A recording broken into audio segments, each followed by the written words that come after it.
Welcome to the Lion's Tares Ministry. This is Reverend Liz Jackson. Today's sermon is Reality and Society, History of the Roman Catholic Church Government, and Armies, Part 5. So, Part 5 will be the rundown of the armies that serve the unholy Roman Catholic Church. Where appropriate, I will ask questions. Again, Mystery Babylon is your entire world. The Pope, all of them, are your false prophets, and the Roman Catholic Church is the whore of Babylon. In 150 to 120 BC, Manipular Legion, also known as the Roman Legion, was formed, and this is from psu.edu, a college website.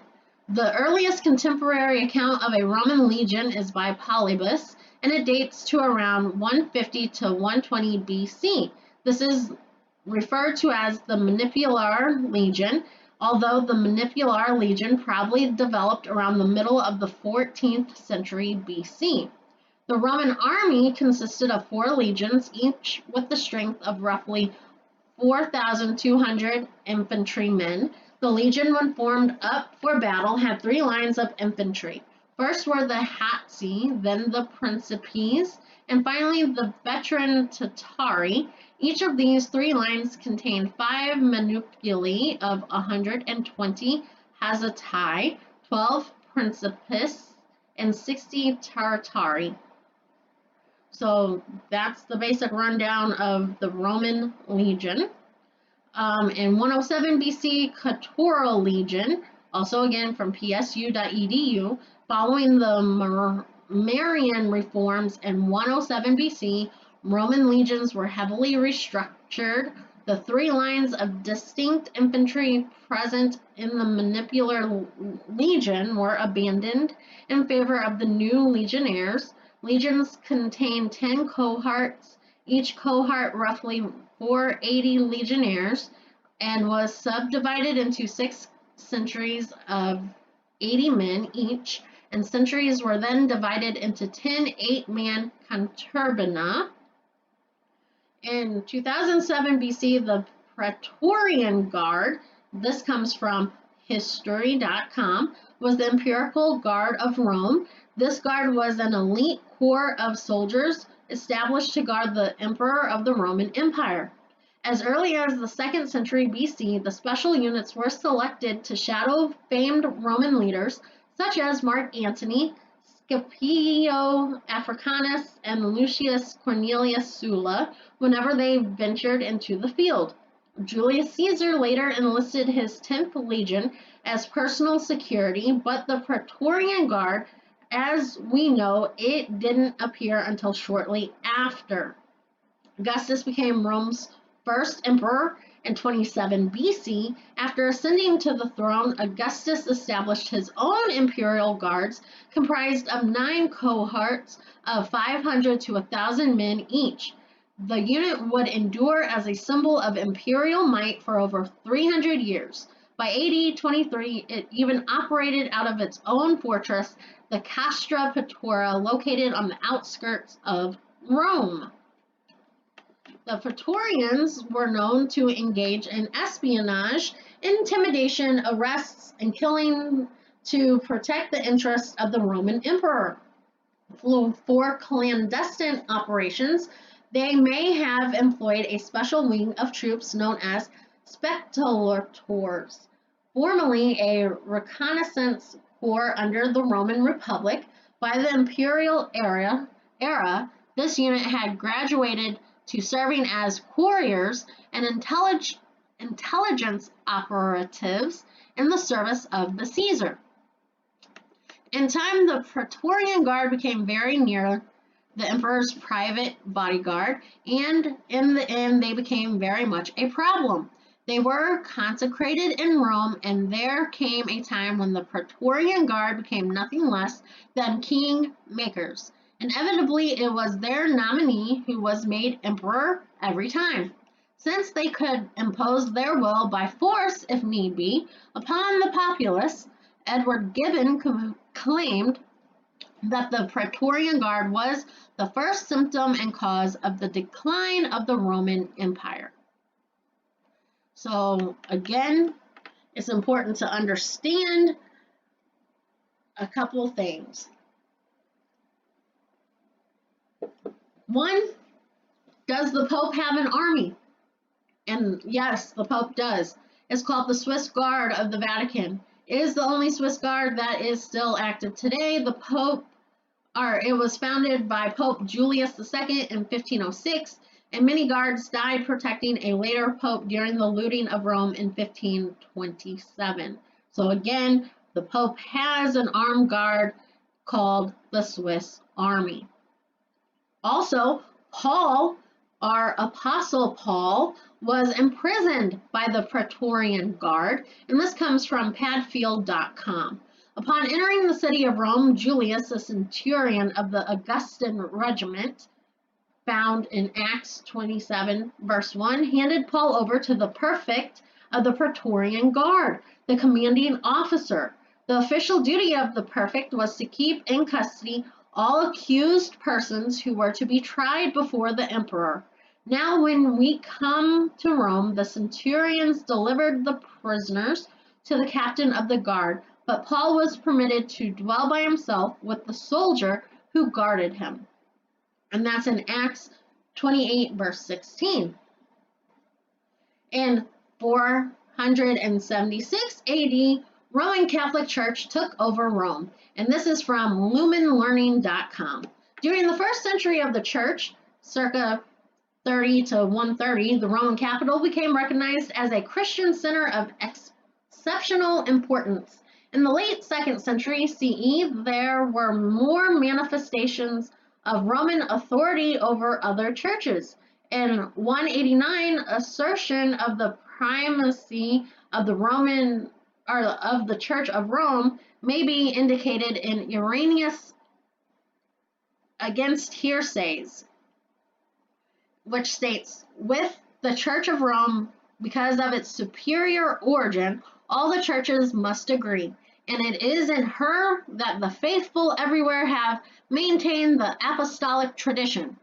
In 195 CE, Pope Victor I, in what is seen as an exercise of Roman authority over other churches, excommunicated the Quartodioceans for observing Easter on the 14th of Nisan, the date of the Jewish Passover. Celebration of Easter on a Sunday, as insisted on by the Pope, is the system that has prevailed. After the fall of the Western Roman Empire in 476, the Catholic Church became a powerful social and political institution, and its influence spread throughout Europe. So the development of papal supremacy. During the decline and fall of the Western Roman Empire and throughout the Middle Ages, the office of the Pope not only gained supremacy over the entire Christian Church, but also developed political power rivaling that of the secular rulers of Europe. Again, this is not power given by Abba Yah, but by the serpent in which they worship, which is what the Vatican is made in the image of. Again, you must remember the Vatican is shaped like a serpent, and they do not worship Abba Yah. Instead, the Roman Catholic Church mocks him, and always have. When Constantine became emperor of the Western Roman Empire in 312, he attributed his victory to the Christian God. Many soldiers in his army were Christians, and his army was his base of power. With Licinius, Eastern Roman emperor, he issued the Edict of Milan, which mandated toleration of all religions in the empire. Decisions made at the Council of Nicaea in 325 about the divinity of Christ led to a schism. The new religion, Arianism, flourished outside the Roman Empire. Partly to distinguish themselves from Arians, Catholic devotion to Mary became more prominent, and this led to further schisms. So what is Arianism? The main difference between the belief of Arianism and other main Christian denominations is that Arians did not believe in the Holy Trinity, which is a way that other Christian churches explain God. So FYI, I don't believe in the Trinity either. El Elyon, Abba Yah, Creator, Alpha, Omega, I am, is single deity. He is one God, now and forever, and always has been. He dwells in me via his Holy Spirit, which is his true words, his morals, values, and ethics, in which I try to live out the best way that I can. And Yahusha, the elect one, the Son of Man, who was chosen from the foundations of creation, who came in our Father's name, which is Yahusha, equals Yah is salvation. Only Yah can save, and all who believe in Yahusha, our Messiah, will be saved. And there is DNA proof of Yahusha as Yah's son, and that sermon is coming soon. But if you know of an archaeologist named Ron Wyatt, please Google search him. He is on YouTube and has tested many different historical items that, DNA doesn't lie. I'm just trying to tell you. So again, Yahusha came in our Father's name. We are all of God. So whenever he says, I am, God in, flesh, when Abba Yah resides in you, and Abba Yah put his Holy Spirit in Yahusha, by the way, like he put himself, that was the whole baptism, that was what that dove did. Abba Yah came in the form of a dove and put himself in the vessel known as Yahusha. Angels came and ministered. Angels came and, taught. The only way to correct the sinful nature was for Abba Yah to put on the form of man and to abolish the curse. He took on the curse himself when he died on a tree. There is no Trinity. You have to get away from that. The Roman Catholics believe in a Trinity because that's from pagan Rome. But again, this sermon is like an outline to get you to think and start understanding things. Because the more you start to think, the more questions you're going to have and the more you're going to be set free. So in 1095 through 1102 AD, the First Crusades was the first of a series of religious wars initiated, supported, and at times directed by the Latin Church in the medieval period. The initial objective was the recovery of the Holy Land from Islamic rule, and these campaigns were subsequently given the name Crusades. In 1119 AD, the Knights Templar was formed. Templar, also Knights Templar, member of the Poor Knights of Christ, and the Temple of Solomon, a religious military order of knighthood established at the time of the Crusades that became a model and inspiration for other military orders. Originally founded to protect Christian pilgrims to the Holy Land, the order assumed greater military duties during the 12th century. Its prominence and growing wealth, however, provoked opposition from rival orders. In 1139, Pope Innocent II issued a bull that granted the order special privileges. The Templars were allowed to build their own oratories and were not required to pay the tithe. They were also exempt from episcopal jurisdiction, being subject only to the Pope. The rule of the order was modeled after the Benedictine rule, especially as understood and implemented by the Caesarians. The Knights Templar swore an oath of poverty, chastity, and obedience and renounced the world just as the Caesarians and other monks did. Like the monks, the Templars heard the divine office during each of the canonical hours of the day and were expected to honor the fasts and vigils of the monastic calendar. They were frequently found in prayer and expressed particular veneration to the Virgin Mary. So what does veneration mean?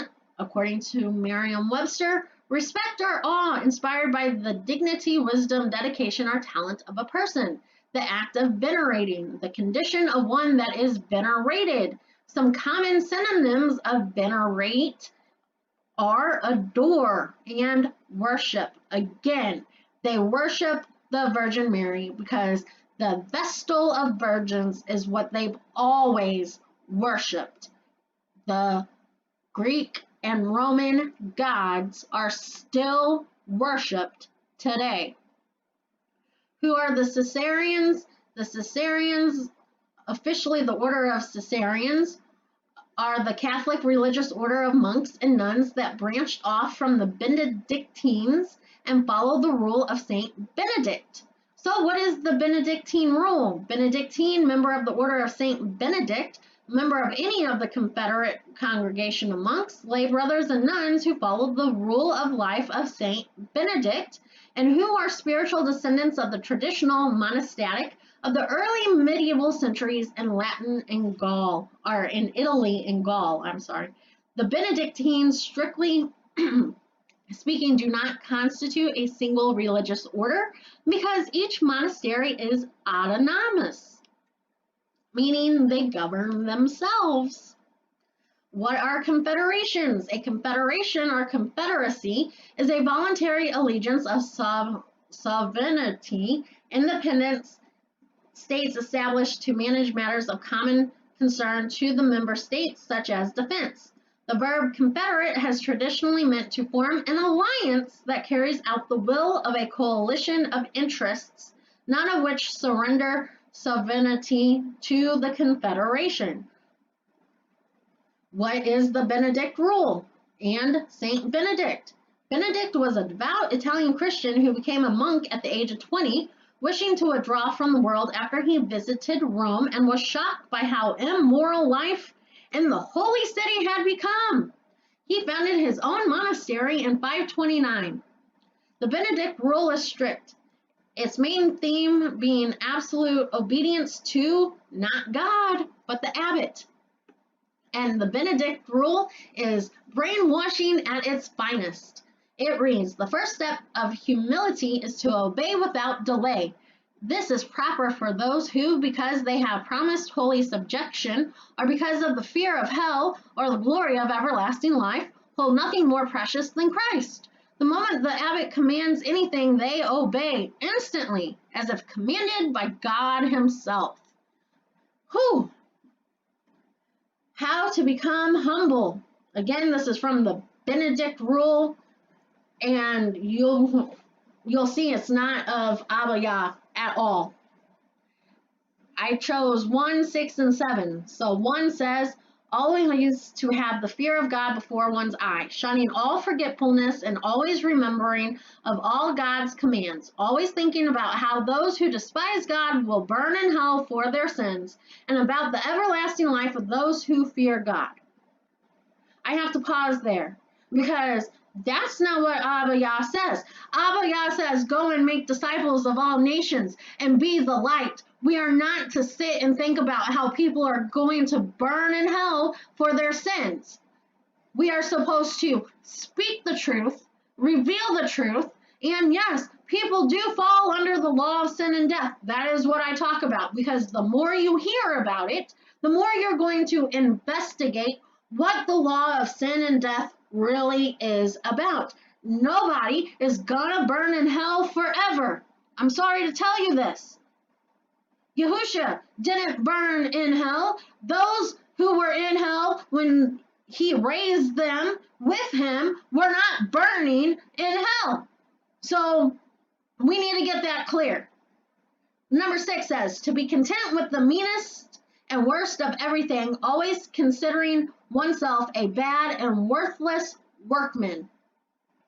That's instilling poor self-value, which Abba Yah says, love your brother as you love yourself. So no wonder the Roman unholy Catholic Church doesn't love anybody with the rules of the Benedict rule, it says to be content with the meanest and worst of everything, always consider oneself as bad and worthless workmen. So how can you go spread love if you think of yourself as worthless? You can't. Again, when your heart and mind is negative, your actions are going to be negative. Number 7, to declare with the tongue and believe in the inmost soul that one is the lowest and vilest of men. Again, whenever you think ill about yourself, you can't love your neighbor. So these monks, again, brainwashed. So then Abba Yah had me ask, is this rule still in effect today? And the rule of Saint Benedict has been used by Benedictines for 15 centuries, and thus his rule was written as a guide for individual, autonomous communities, and all Benedictine houses, and remains alive and well today. They should not be following this indoctrination. And these poor souls, it's horrible. And I totally understand why nobody wants to believe in an all omnipresent God when you have all this. But that's what Babylon means. Again, confusion. And the whore of Babylon is the church of the unholy Roman Catholics, spreading these lies. Back to the Knights Templar from historyextra.com. The rule of the Knights Templar called for them to never retreat, surrender, or charge without being ordered to do so. Excellent features for an army that needs to remain disciplined. The rule of the Knights Templar called for them to never... I need to edit that, sorry. In 1307, however, the order was destroyed by a cruel and conniving king of France, Philip the Fourth. Philip used a popular wish for the Templars and the Hospitallers to be merged into one military superior order as a pretext for investigating their practice and then confiscating their wealth. The collapse was swift and dramatic as the king's lawyers and papal inquisitors accused the brothers of corruption, blasphemy, and sexual crimes. By 1312, the Templars had been disbanded, and their last master, James of Molay, was burned at the stake as a heretic in Paris in 1314. Next, we move to the Order of Christ. This comes from newadvent.org. The Military Order of Christ, previously the Order of the Knights of Our Lord Jesus Christ, is the former Knights Templar Order as it was reconstituted in Portugal after the Templars. The Order of Christ as a papal decoration or Order of Merit is also a historical survival of the right, anciently reserved to the Holy See, of administrating new members into the Portuguese order. So this is alive and kicking today. The Jesuit order. This is your indoctrination camps called education and ministry, or missionaries, and charitable works. The Jesuits, members of the Society of Jesus, a Roman Catholic order of religious men founded by Saint Ignatius of Loyola, noted for its educational, missionary, and charitable works. The order has been regarded by many as the principal agent of the Counter-Reformation and was later a leading force in modernizing the church. So again, if the unholy Roman Catholic Church cared about anybody, because as I live and breathe and sit in St. Louis, and there's an archdiocese, and every street in every town is named after the saints, and almost every town is named after the saints, then why do we still have homeless and, poverty, and why is our roads crumbling and everything else? Why is there division and racial hate and everything? If the church actually gave a crap, which it does not, there would not be any inequality.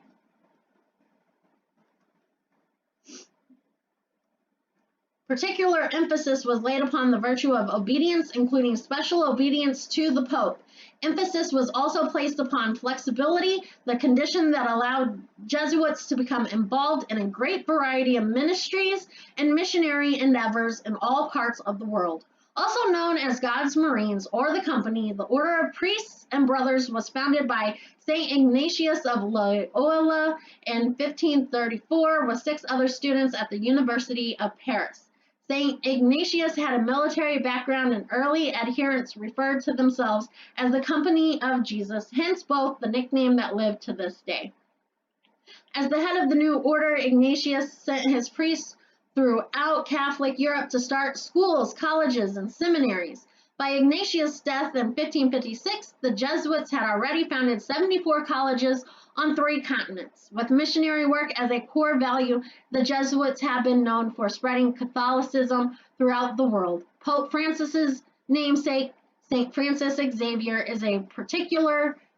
is particularly credited with the Church's expansion in Asia. Right. Called The Rules for Thinking with the Church, the directive states that stunning ambiguity, the Society's obedience to the Church. Rule number 9 says that all members do whatever it takes to uphold the precepts of the Church. Again, not God, but the Church. And the often quote Rule 13 is even stricter. If the Church have defined anything to be black, which to our eyes appears to be white, we in like manner to pronounce it to be black. So whatever the Church says, that you must do. Not God. Nowhere in that sentence or statement or anything does the Jesuits refer to Abba Yah. Francis Xavier, a saint and one of the founding members of the society, established an inquisition in Goa, India in 1545. Like the more popular and well-documented inquisitions in Europe, the idea was to stamp out heresy and heretics. The Inquisition in this Portuguese colony persisted for almost 3 centuries before being called off in 1812. That's a long frickin' time. My next question was, what's the Roman Catholic role in the Holocaust? This is from facinghistory.org. Church leaders and clergy held a range of opinions about National Socialism. Some Catholic leaders welcomed Hitler's call to overcome the un-Germanic spirit and feared that atheistic communism was more of a threat to the Catholic Church than the Nazis were. Others opposed the Nazis. According to historian Doris Bergen, many German Catholic clergy were initially suspicious of Nazism. They saw Nazi ideas as anti-Christian, especially the emphasis on race and blood and the obvious disrespect for human life. Some priests had refused to administer the sacrament of communion to church members in the stormtroopers or SS uniforms. Some who opposed the Nazis also urged great caution. They were fearful of attacks on priests and nuns. The concern prompted officials of the Vatican to discuss with Hitler the possibility of an arrangement. The Church would pledge to abstain from political activity in Germany in exchange for the Reich's promise not to persecute the Catholic Church and its members. In July 1933, Hitler and Pope Pius XI signed a concordat or treaty. Historian Fritz Stern explains, on the face of it, the Vatican had scored a great triumph. No government under Weimar had been willing to sign such a concordat, which would recognize the principal right of the Church, rights that presumably would render it immune from the kind of persecution it had suffered in the past. By the term of the concordat, the Church renounced all political activities. In turn, the state guaranteed the right to free worship, the circulate pastoral epistles to main Catholic schools and property. The Vatican had reason to be satisfied. Catholic rights had been put on a new basis, and at the time, a regime had been strengthened that seemed to correspond to the Vatican sense that Mussolini and Hitler were indispensable bulwarks against Bolshevism. Hitler had more reason to be satisfied. The Concordat was his first international agreement, and it vastly enhanced his respectability in Germany and abroad. A great moral authority had trusted his word. But did the Vatican really believe the National Socialism would abide by the Concordat? Was there really much likelihood that the regime would have untouched a rival organization with its own dogmas and with such sweeping power over education? Catholic anti-Semitism began long before the 20th century. For centuries, Catholics persecuted Jews, crowding them into ghettos, forcing them to convert to Christianity, and frequently killing them. For centuries, Catholics accused Jews of rightfully murdering Christian children, engaging in sorcery, poisoning wells, and desecrating images of Christ. For centuries, Catholics were taught that Jews, all Jews, were cursed because they had killed Christ, a position that was not officially condemned until 1965. So again, why would anyone remain a part of something that killed millions of people? The Holy Roman Catholic Church doesn't care about Abba Yah or you, and if you happen to find this ministry, please come out of this nasty beast. The world's not your friend.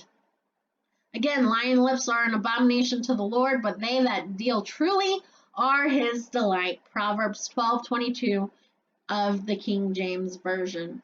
So I am urging you, my brothers and sisters, to please come out of the unholy Roman Empire and see it for what it is. It is a government and it runs the world, and Mystery Babylon is just that. It is the mystery that Rome is still alive and well, but dressed as a woman named the church. The whore of Babylon is the Roman Catholic Church. Your false prophet is all the popes. And if you partake in this, then you are willfully worshiping Satan, because, again, the Vatican is in the shape of a snake, and you can't tell me that they didn't have an architect. Everything has an architect. So, as always,